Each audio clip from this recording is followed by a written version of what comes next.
ओ भाई, कोई ये बताएगा कि इतने प्यारे बर्फानी चीतों के बच्चों के बारे में ज्यादा बात क्यों नहीं होती। ये छोटे छोटे रोए के गोले कितने प्यारे हैं ना। बर्फानी चीते के बच्चों को बच्चे ही कहते हैं, बच्चे ही कहते हैं, और ये पहाड़ों में ऊंचे छपे हुए बलों में पैदा होते हैं।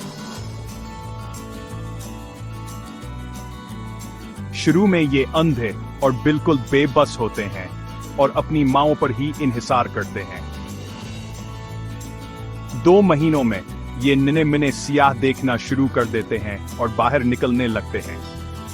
सुनो, एक मजेदार बात, इन बच्चों पैर नहीं होते हैं ताकि वो गर्म रह सकें, ताकि वो खनते हैं, वो पहाड़ों की ठंड में जिंगड़ाए सहने, और उनकी लंबी दम, वो इसे कंबल की तरह इस्तेमाल करते हैं ताकि आराम से रहें।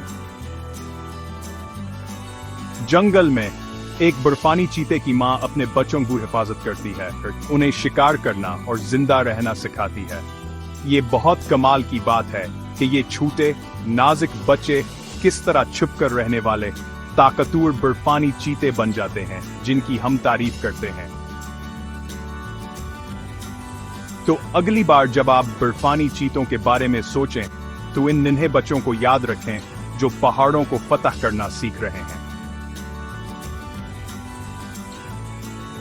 क्या ये वाकई हैरत अंगेज नहीं है